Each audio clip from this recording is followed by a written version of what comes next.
Hello seventh class. पाठ 4 ऊष्मा पढ़ना समझना हम समझ चुके हैं।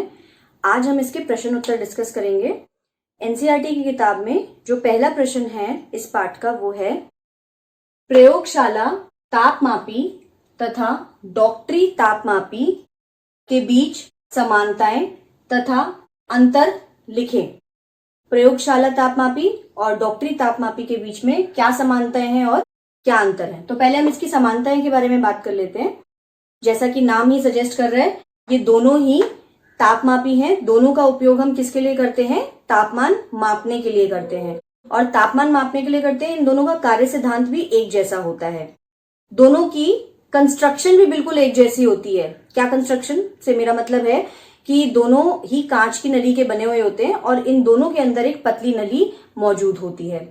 दोनों के सिरे पे भी अगर आपको याद हो बल्ब होता है, बल्ब के अंदर पारा ही होता है दोनों के अंदर। और मेजरमेंट के लिए, मापन के लिए जो स्केल होता है वो दोनों में सेम होता है, सेल्सियस और फ़ारेनहाइट का। तो मैं पहले समानताएं लिख देती हूं, उसके बाद हम अंतर के बारे में बात करते हैं।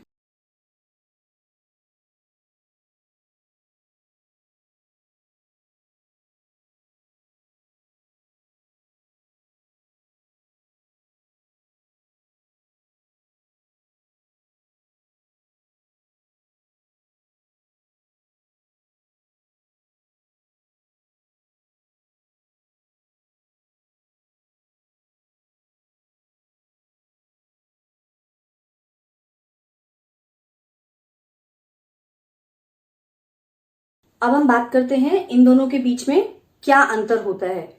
तो ये भी आपको नाम से ही पता लग रहा है, प्रयोगशाला और डॉक्टरी। तो आप ये देखें कि इसका उपयोग हम कहाँ करते हैं। प्रयोगशाला तापमापी का उपयोग हम प्रयोगशाला या फैक्ट्रियों में करते हैं। और हम किसके लिए करते हैं? वस्तुओं का तापमान मापने के लिए। उसी के विपरीत डॉक्टरी तापमापी का क्या काम होता है? ये जनरली हम हॉस्पिटल्स या घरों में भी इस्तेमाल करते हैं, मगर इसका इस्तेमाल हम क्यों करते हैं? मनुष्य के शरीर का तापमान मापने के लिए।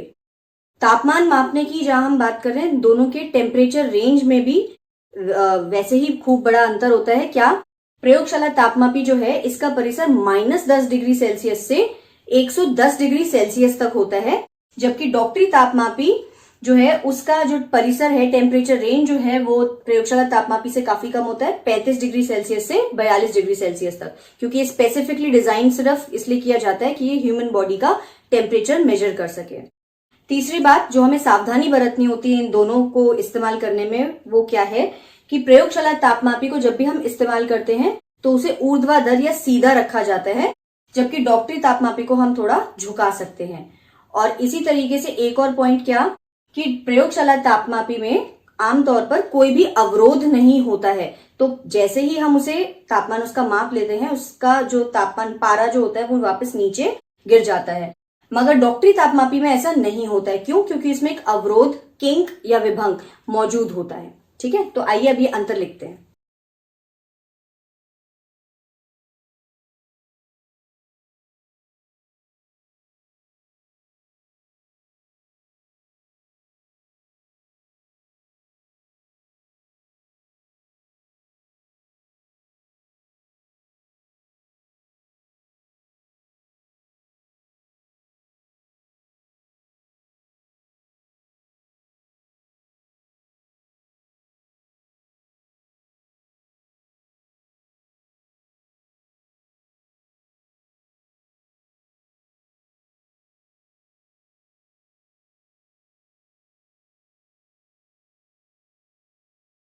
अब हम बढ़ते हैं प्रश्न नंबर 2 की तरफ।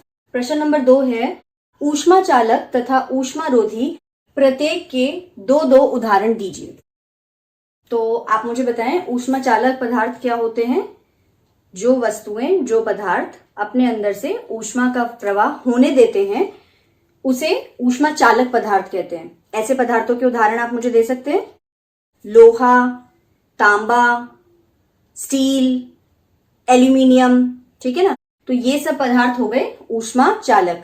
और ऊष्मारोधी इसके विपरीत होते हैं।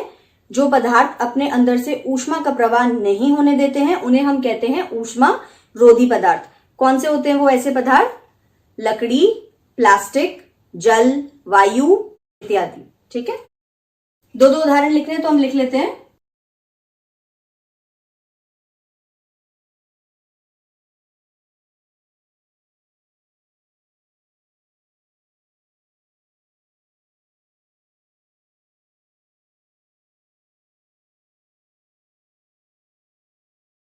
NTPC Faridabad and Chief Minister's Good Governance Associates Program with Star Teachers of Faridabad.